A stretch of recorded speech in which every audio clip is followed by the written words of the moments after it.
is your relationship with time? Are you wired and tired, stressed and overwhelmed, busy and going nowhere? Or just want to scale your business? Welcome to Take Back Time with your host, Penny Zenker. Penny focuses on books, strategies, tools, and tips to help you work smarter and approach your time more strategically. As a result, you can have more energy, focus, and get more done in less time. Be more efficient and effective. Get ready to take back time. Hello and welcome to Take Back Time. My name is Penny Zenker and I'm your host. And on this show, I'm looking for people who are going to help you to work smarter. Because at the end of the day, that's what time management is about, and taking back your time. It's how can you really work smarter so that you don't have to work harder, right? Working less and achieving more, so creating more impact.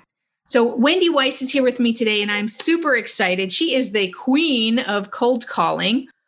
She is an author, a speaker, a sales trainer, and sales coach.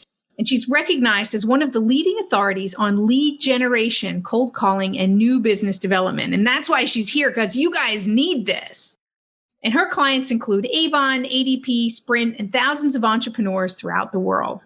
Wendy's been featured in the New York Times, Business Week, Entrepreneur Magazine, Selling Power Inc., Forbes, various other business and sales publications. And she's the author of Cold Calling for Women, Opening Doors and Closing Sales, and the Sales Winner's Handbook, Essential Scripts and Strategies to Skyrocket Sales Performance. So without further ado, Wendy, hey, welcome to the show.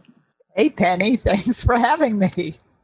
Sure. So it's a big thing for people to get more leads and close more sales. I mean, at the end of the day, if they're not doing that and their business isn't growing, it's what? Not a business. Dying, right? Dying, yeah. Not a business, right? So what makes you passionate about sales? Well, it's funny because I was never actually supposed to be the queen of cold calling. I was actually supposed to be a ballerina. Well, there's a far difference. Absolutely. I grew up in Pittsburgh and I moved to New York City where I still live and work. And I moved here when I was a teenager to dance. And I studied at the Joffrey Ballet School. Wow. And then eventually, like every artist in New York City, I needed a day job and I got tired of waiting on tables. So I got a job with a telemarketing agency that did business development, and it turned out I was good at it, which was a complete surprise because ballet dancers don't talk. Right. I mean, in cold calling, people dread cold calling. Like, oh my God, I have to call this list of people that I don't know, and I don't know what to say or how to say it. It's certainly not on the top of most people's list to think that would be fun. Absolutely. And here's the thing. As I said, I got into this by accident. You asked me what I'm passionate about. I know that this is something that is really hard for a lot of people. And it's something that a lot of people find to be really scary.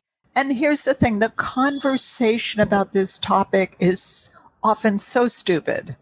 And people say such ridiculous things about it. Like what? Like it's about going through the no's and the hang-ups until somebody says yes to you. Who wants to do that? That's completely insane. Right. That's not very motivating. That just makes me think like, I know they say it's a numbers game, but that doesn't make it any more interesting and exciting to do that. No, not at all. Or they say prospecting sucks, so get over it. And I mean, who wants to do it? Very macho stance. And what if it didn't suck? What if it was just a business process, something that you do to get more business? What if it wasn't a whole big emotional thing? Right. What if it didn't suck? So how do you make it fun? Tell us a tip or trick on how to shift that mindset away from to yay. Well, I don't know that they have to be yay. I think the idea is to get to neutral. Because if you're neutral, then you can do what you need to do. We're going to take the emotion out of it. I actually had somebody that went through one of my classes. We do a program called 3X appointments, and we call it 3X because people routinely triple their numbers. And so she did the program, and she told me after the program ended that it actually helped her talk to her teenage son. Because part of the program was we help people just take the emotion out of it. You might be sending an email and the person you're sending it to might delete it, but nobody has a nervous breakdown about that. And by the same token, if you know what you are doing, this is a skill. This is a communication skill. Yes, it is. When you learn this skill, people just open up their calendars and book an appointment. Right. But it's a skill. So it's like any skill, you have to practice and work it, and then you get better at it, right? Yeah, absolutely. And I'll share what I learned in ballet class, because everything I know in life, I learned in ballet class. Okay. And what I learned in ballet class was warm up, rehearse, perform. That's what I learned in ballet class. The problem is most people just jump to the performance. They just get on the phone and wing it. And absolutely. Why is it that people don't like to step back and warm up and practice? I don't know. I do not have an answer for that one. It's very common, like you said, and that's not in just cold calling. It's across the board as people just dive in. And really, to maximize our results, that little bit of planning and practice up front makes a huge difference. Absolutely. And there is a myth having to do with sales. There's the myth of the born salesperson, that somehow there are these people out there, they're just born knowing what to do and what to say. And that's a myth. Right. I was really lucky because when I got that day job all these years ago, they taught me this skill. They coached me. They held my hand and they said, no, don't do that, do this. And learning the skill enabled me to build a business. People may be born with a lot of athletic talent. That doesn't mean they make it to the Olympics. Absolutely. Yeah. Absolutely. So do you want to share with us some of the do's and don'ts of the warm up and practice or of the performance side? Absolutely. If you're a dancer, first thing you have to do before class or rehearsal or performance is you have to warm up. You have to get set up so that you can do what you need to do and so you do not hurt yourself. Right. So the warm up for cold calling, so you don't hurt yourself, is it starts with a really micro-targeted profile of an ideal prospect. Who is it you're looking for? Because when you know the profile of the type of prospect, the type of lead that is a great lead for you in your market with whatever it is you're doing, when you know that profile, it's easier to find them. It's easier to create messaging that's going to resonate. They're more likely to close because they're like appropriate leads, and you don't waste your time. So we always start with what's the target. And then the other... Which I just want to highlight for a second for people who are listening is that's across the board with marketing.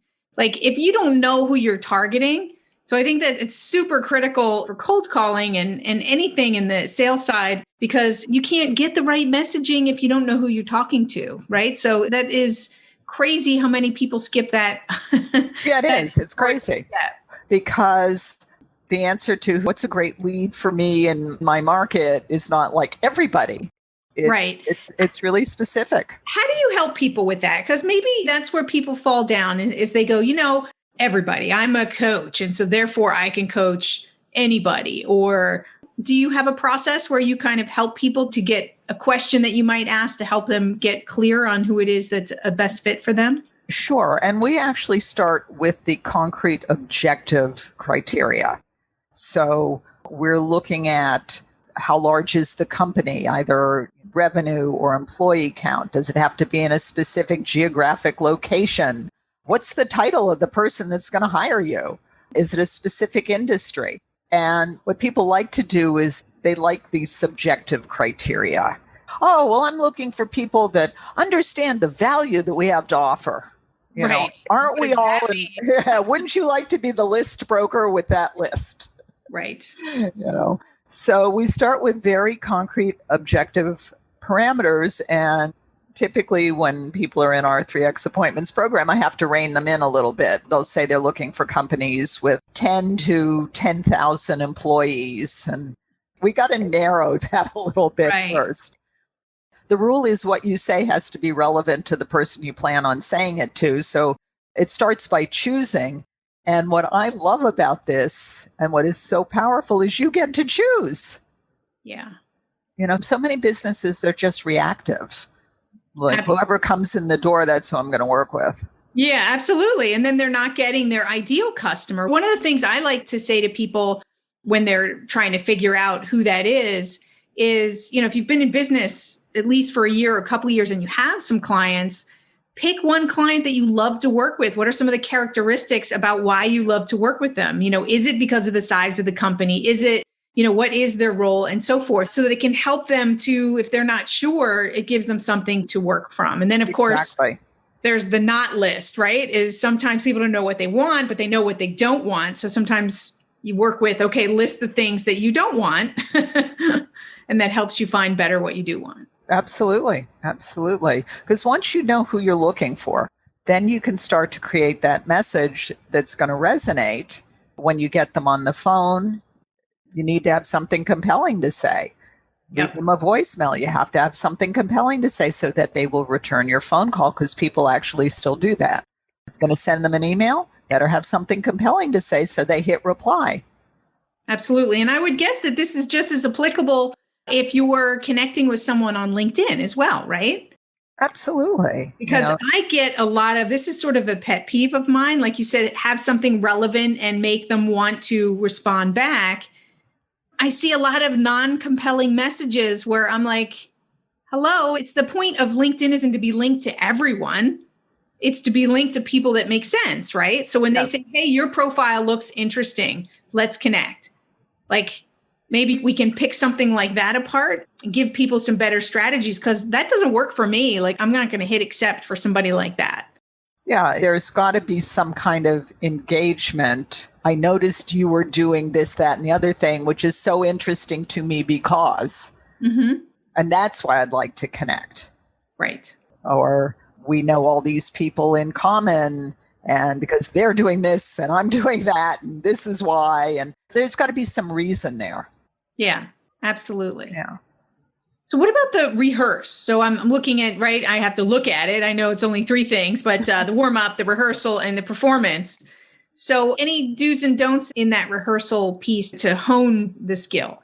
Yeah, what we're going for here, if you're a ballet dancer and you've got a concert coming up, you've been rehearsing for months. You're not just running out there on stage and dancing.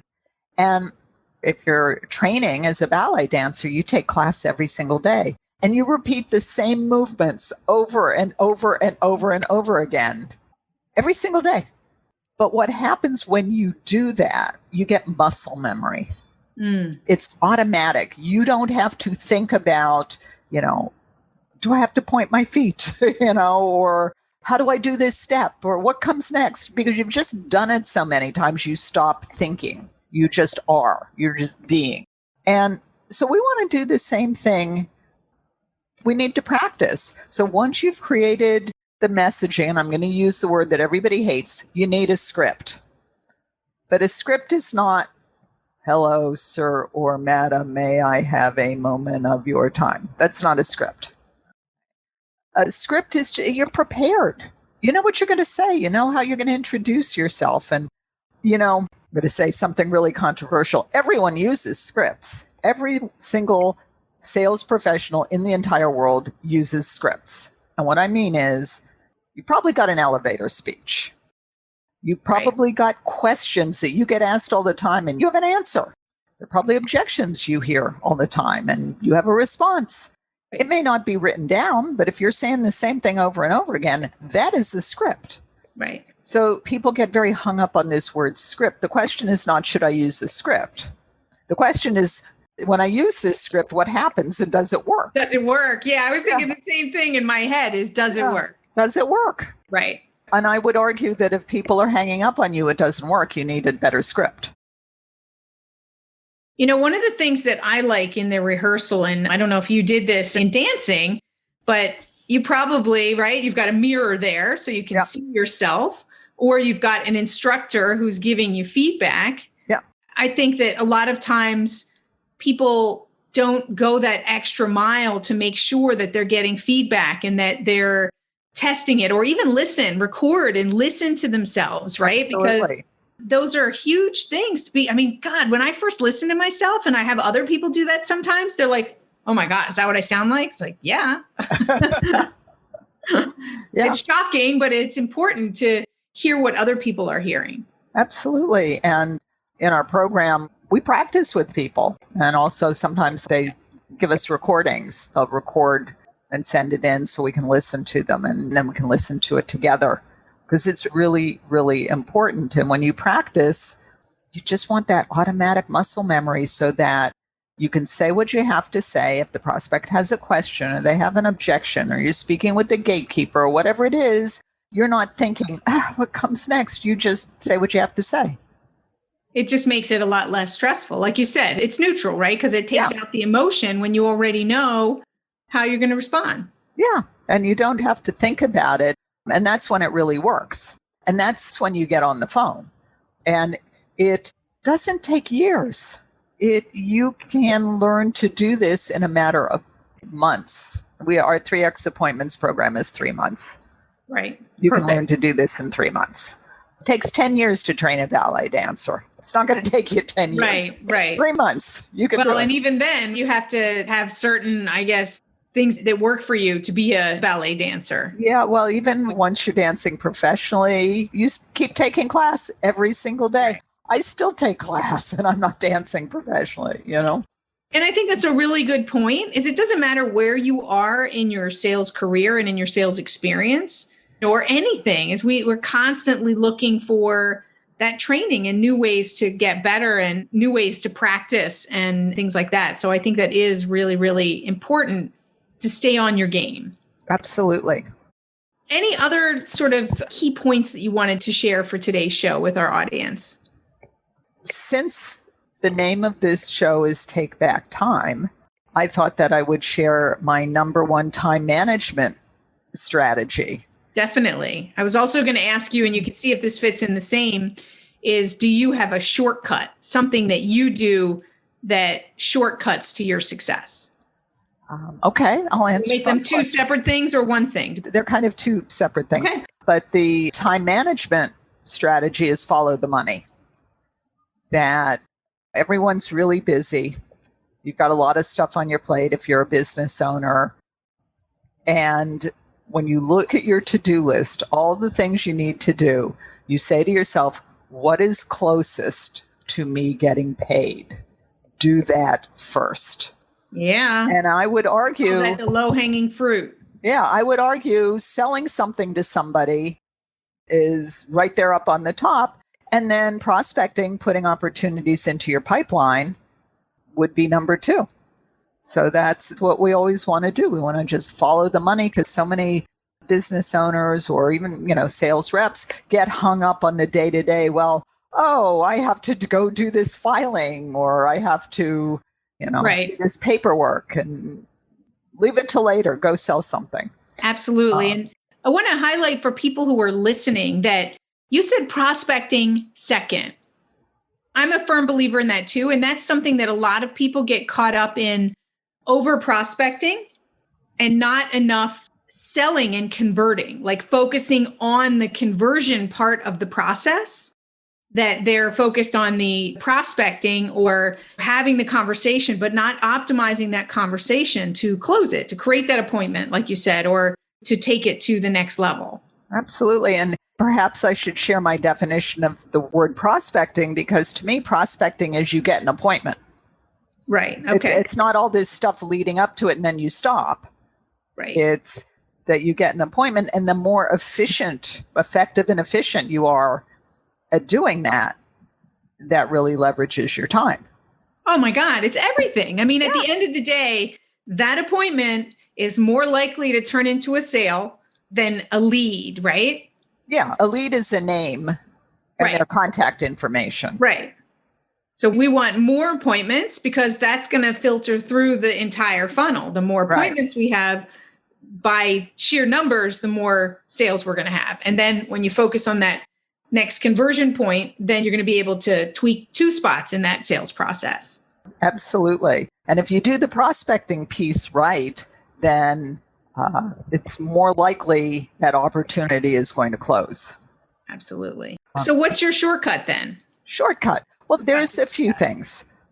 Lots of times business owners will say, either I don't want to, or I just don't have the time. But the idea is not necessarily that you as the business owner have to be the one on the phone. But the mistake that so many business owners make is they say, "Oh, I'm going to hire a salesperson." I say, "Great. What do you have in place for them?" And usually the answer is nothing. Crickets, So, right? yeah. So if you have a process, a step-by-step benchmarked process so that you know what the numbers are, this is what we teach in our program, you could plug somebody else into it because you know what works. Absolutely. And I like that you said a benchmarked process. Yeah. So tell us what you mean by that so people are 100% clear. Sure. Well, one of the myths about cold calling is you're going to open up the phone book and you're just going to call anybody and you just keep calling them with your fingers crossed. And instead, what you want to do, because that never worked. 20 years ago, maybe that worked. Not well, but it certainly doesn't work today. So what we want to do today is have a step-by-step process. How many times are you going to reach out to any one prospect? The research shows that it takes somewhere between 8 to 12 touches to get someone to respond. So we usually start with 8. We do 4 voicemails and 4 emails. Mm-hmm. But then we track it and see if the response is not high enough. Maybe we need more voicemails and emails. Maybe we need to add something else, texting or something on social media, or maybe we're going to send them a letter. But we know because the research tells us 8 to 12 touches. So we know it's more than one. So you put that process in place, and that includes scripts. It includes a script for when you get somebody on the phone. What are you going to say? It includes scripts for voicemails. It includes email templates. That's the process. And you track it and you measure it. And if you're getting the response that is a good response for you, then you can plug somebody else into it. That's how it works. Right. And you tweak it and you refine it and you make it so that you're converting more and more in each of those processes. Exactly. Right? What most people do is they just keep changing things. Maybe I'll try this. Right. And when you do that, you don't actually know what works. Right. Because it's funny. And my background, I come from a creative background. I was a ballet dancer. My first job was I danced in a ballet company. But this is not actually a creative process. It's a business process. And so it's not about expressing yourself. It's about getting appointments. Right. Well, it can be about expressing yourself if that helps you to get appointments, right? But it's testing to see what works. And exactly. And I'm not saying that it can't be. I think it's fun. But the rest of you don't have to think it's fun. It's a business process. Right. Well, when you say fun, and we were talking about that at the beginning, it made me think of Chet Holmes. I used to work with Chet Holmes and Tony Robbins. And one thing Chet used to do when he was doing cold calling is he would make up different voices when he would call to make it fun for himself. So he'd be like a Texan and he'd go, "Howdy, partner." And he'd have fun with it. And people liked that. Like they had fun back with him and they were more responsive. So, bring your personality to it as well. Oh, absolutely. Absolutely. That's great. Is there anything else that you wanted to share with the audience? And I know you have a free gift, but before we go to that, is there anything else that you wanted to leave them that we didn't cover yet? Sure. We should mention use the right tools because, 20 years ago, people were answering their phone. It was pretty easy. You call them, they answer their phones. So today, this is what I hear all the time. Nobody answers their phones. That's not exactly true. Some people answer their phones, right, and we can get some of them to call us back. It is harder than it was 20 years ago to get someone on the phone. That said, there's so many tools that we have today that we didn't have 20 years ago. And so that includes data, sales intelligence. It includes you need to have some sort of sales automation to do this. You cannot do it on an Excel spreadsheet. You absolutely need to have some kind of sales automation. We use a dialer, and the dialer doubles the call volume at a minimum because it allows you to pre-record and drop a voicemail. So there are all these tools that are available that weren't available before, and they just make you more efficient. So use them. Absolutely. That's what this show is about, right? Yeah. Being more efficient and And absolutely, those tools are key. Are there some tools that you want to mention that you think are excellent tools?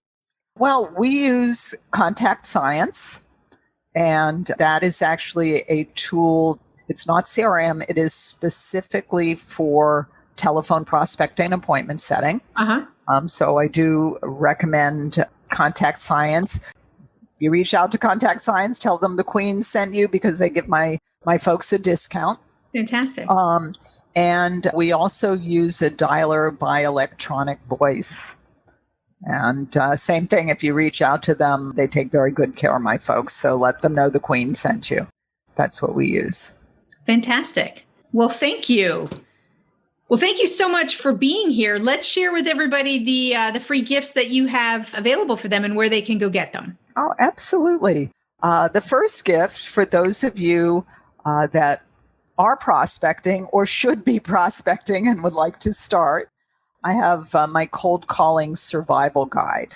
And the subtitle is Start Setting Appointments in the Next 24 Hours. So this guide is going to give you a step-by-step system that you can start to implement to start setting appointments in the next 24 hours. Great. Now, for our listeners, our watchers, people that are tuning in, that if you manage salespeople, I have a practical guide to getting sales teams to prospect. Because one of the things that I hear all the time from managers is, how do I get them to prospect? So this guide is going to give you I call it a practical guide. It's very practical, easy to implement steps, things that you can put in place to increase the effectiveness and the efficiency of your team if you need them to be prospecting. And this isn't a gift, but if you'd like to talk to me, you can. My website is coldcallingresults.com, but I am a phone person, so you could actually call me. 866-220-4242. And you'll pick up the phone? I will either pick up the phone or leave me a message and I'll call you back. I am a phone person. Fantastic. And there are phone people. I'm a phone person too. I pick up my phone. Yeah. People call me, I pick up my phone. Great. Well, thank you, Wendy, so much for sharing these tips. And I love the connection with what you learned through ballet and how that crosses over into the business world. Absolutely. Warm up, rehearse, perform. Awesome. Thank you so much. Thank you. And thank you all for being here and taking away some of these key tips. Remember that, this is applicable for cold calling, but it's also applicable this is about communication. You heard Wendy say it earlier. So it's not just for cold calling. It can be for almost any conversation, any difficult conversation. You probably want to do those three things too: warm up, rehearse, right? And then perform. So these are really valuable tips. Thank you so much, Wendy. And thank you all. My name is Penny Zanker, and I'll see you in the next episode. This is Take Back Time.